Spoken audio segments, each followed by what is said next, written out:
toute personne qui se marie doit enlever son voile. Hein. En fait, ce que vous avez est trop... Je suis cache pour qu'on soit clair. Oui, en fait, tout à fait. Voilà, hein.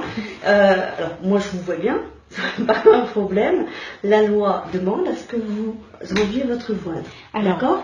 On a des couples français qui... enfin, quand je dis français, je veux dire d'origine, sans que ça soit lié à la religion, qui arrivent avec des voilettes, des choses comme ça. C'est pareil, ils sont obligés de l'enlever. Hein. Oui, ils le retirent pour qu'on puisse voir leur visage. C'est ça, complètement.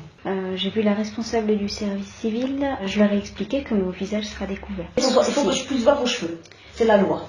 Mais alors, quel est le texte de loi qui précise qu'il faut qu'on puisse voir le cheveu? Parce que effectivement, c'est l'ensemble. J'ai Et moi, je suis très respectueuse de la loi. Alors, moi aussi. Oui, non, mais je vous agresse pas, ne vous inquiétez pas. Et en fait, il faut qu'on puisse voir et vos oreilles et le haut. Comment vous pouvez faire? On verra mon visage, donc du au-dessus de mes sourcils jusqu'au crâne. On verra mes oreilles et la forme de mon visage. Il n'y a pas de souci, par contre, je garderai mon voile. Eh bien, je ne pourrai pas. Pour quelle raison? Moi, je veux qu'on m'explique la raison pour laquelle. laquelle. Parce que les textes de République demandent à ce que la personne ne soit pas voilée. Ben, je veux les textes de loi. J'ai demandé à les voir et... Eh ben, allez en préfecture chercher les textes. Je me suis... Moi, je ne les ai pas sous la main, mais allez en préfecture chercher les textes de loi. Oui, parce que je me suis renseignée. Effectivement, il n'y en a pas qui m'oblige à retirer mon voile. Oui, mais moi, j'ai autre chose à faire. Je passe pas ma soirée quand même. Moi aussi, j'ai d'autres choses à faire. Je travaille toute la semaine. Donc, effectivement, vu qu'on me prévient 10 jours avant, je pense que c'est un minimum de respect que de m'accueillir correctement et de prendre le temps de m'expliquer les choses. Mais ce texte-là, moi, je ne le trouve pas. Et vous n'êtes pas dans la capacité de me le montrer. Donc, je pense qu'à partir du moment où vous m'imposiez un texte, vous êtes dans la mesure de me le montrer.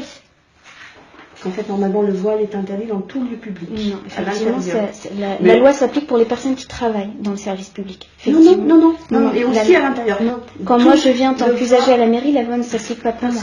Parce qu'on est tolérant. C'est vous qui allez me marier. Donc là, si je vous présente ma pièce d'identité et que vous êtes capable de me reconnaître, est-ce que je peux me présenter? Non, c'est pas ça que je veux dire. Non, parce que c'est... Non, rien à voir. Parce que vous me dites... Normalement, mais quel est le texte de loi qui... Allez me le chercher, je ne l'ai pas sous les yeux, madame, mais franchement... Si vous refusez de me marier, j'aimerais bien dans ces cas-là que vous me fassiez un écrit, comme quoi vous refusez de me marier. Non, le motif pour lequel vous refusez de me marier. On va pas se fâcher, ne venez pas là. Je suis pas fâchée. Non, voilà. Moi, il n'y a pas de souci. Vous demandez un mariage républicain et vous ne voulez pas rentrer dans les règles de la République. La République, c'est quoi? C'est la laïcité? Oui, et donc la laïcité, la définition de la laïcité, oui, donnez-la moi. De cette séparation, c'est déduit la neutralité de l'État, des collectivités territoriales et des services publics, non de ses usagers. Là, on est d'accord que ça ne me concerne pas, je ne dois pas faire preuve de neutralité religieuse en venant dans la mairie en tant qu'usager. Et donc là, on est d'accord que la loi s'applique pour les personnes qui travaillent dans le service public. Non.